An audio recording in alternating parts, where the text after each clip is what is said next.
The two-party system, designed to make you think you have a choice, that you are taking part in some grand democratic process.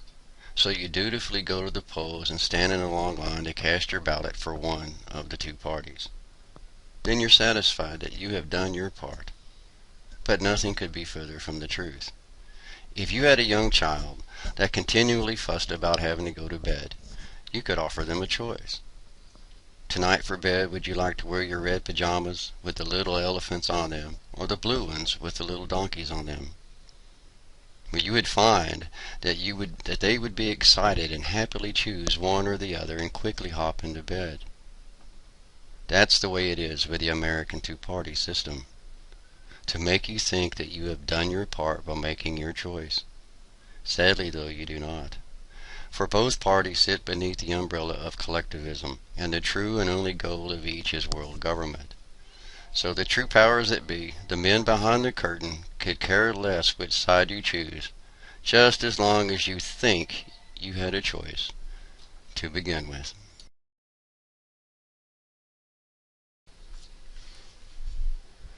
Today, however, we find ourselves with a real chance to make a difference.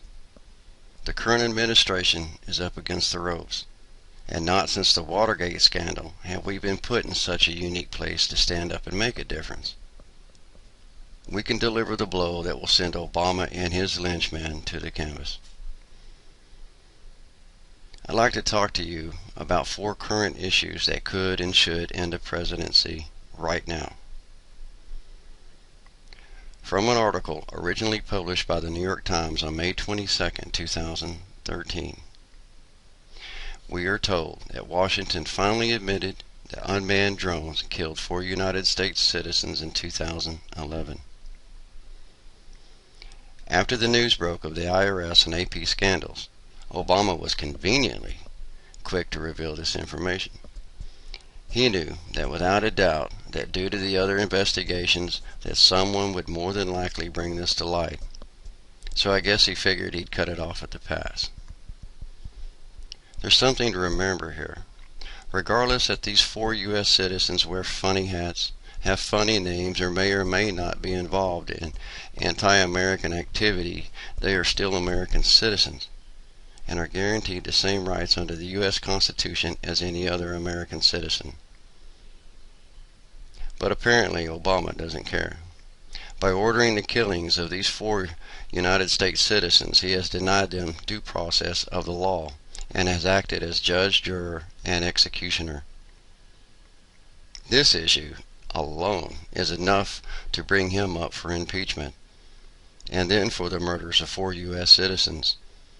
And that's not even mentioning the 5 U.S. citizens killed in Benghazi. Don't let the media sweep this under the carpet. Demand answers right now, and let's remove this criminal from the highest office of our country. From an article written by Katie Pavlik of townhall.com, published on May 29, 2013. Thousands and thousands of AP phone calls monitored by the DOJ. The First Amendment of our Constitution guarantees the freedom of the press. It also gives news reporters the right to conceal their sources. Obama, though, decided he would bypass all of that and had the DOJ wiretap phones and obtain the phone records of the affiliated press. Now, I have no doubt that Eric Holder was under orders to get this done. I also have no doubt that those orders came directly from the White House. I'm sure in time we'll see Obama throw Holder under the bus for this one, and the mainstream media, though being the victim of the scandal in the first place, will simply move on to something else. That is why you and I cannot let that happen. A little later in this video, I will give you the number for the Congressional Switchboard, giving you the opportunity to make your voice heard.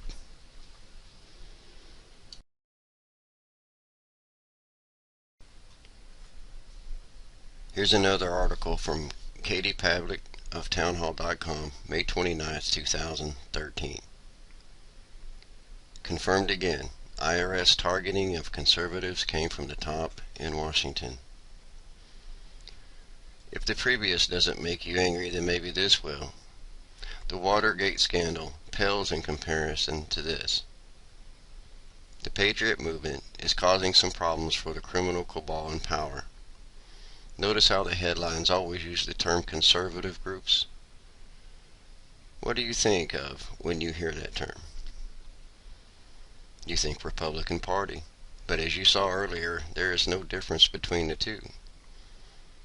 Once again, they are trying to use the two-party sham to distort the truth. This is all about the Patriot movement and the rightful demands of them to returning this country back to a constitutional government. The very last thing a corrupt anti-constitutional administration needs is for the people to rise up and begin to awaken the population to their constitutional rights. This puts their true agenda of world government in jeopardy. The I.R.S. is nothing more than the strong arm of the Federal Reserve. In fact, the I.R.S. is solely owned by the Fed. That is why no one at the I.R.S. involved in this scandal will face criminal charges. The Federal Reserve and its subsidiaries are above the law, and no oversight into it is allowed by our current law. However, we will see several lose their jobs over this. You see, they must continue their charade and make it look at least like it is controlled by the U.S. government. I came across this article from the Daily Caller, written by Vince Coglianese and published on May 29, 2013.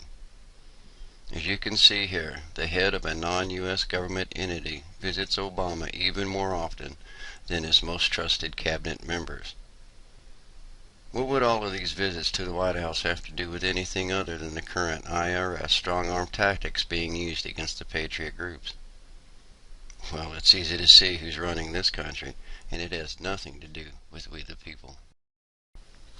In February of this year, ConservativeActionAlerts.com did a great article about a sickening study conducted from West Point.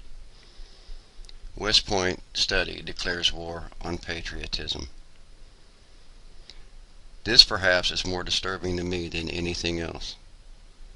West Point Military Academy, the place that trains our nation's brightest military officers, is linking the Patriot movement to terrorists.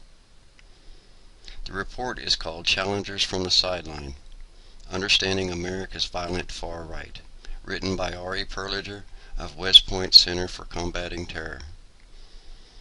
As this well-written article points out, Perliger's effort, which lumps conservatives, libertarian, and Tea Party type folks in with skinhead and KKK groups, is not scholarship, but propaganda. The Patriot movement is making so much headway that the globalist elite are now stooping to using propaganda in our military that is, in essence, labeling our founding fathers as terrorists. If this does not shock you into action, then I'm afraid you may well be beyond hope. Our so-called elected officials take an oath of office to uphold and defend our Constitution, a Constitution that was provided to us as a guideline to maintain our God-given freedom. But as this video shows, there is something terribly wrong. Does it seem to you that they're defending our Constitution or subverting it? In the words of Ron Paul, liberty is lost through complacency and a subservient mindset. When we accept or even welcome automobile checkpoints, random searches, mandatory identification cards, and paramilitary police in our streets, we have lost a vital part of our American heritage. America was born of protest, revolution, and mistrust of government. Subservient societies neither maintain nor deserve freedom for long. Ron Paul, 2004. Since the American Revolution, this country has never been at such a point of needing the American people to rise. It is not about anti-government, but rather anti-corruption.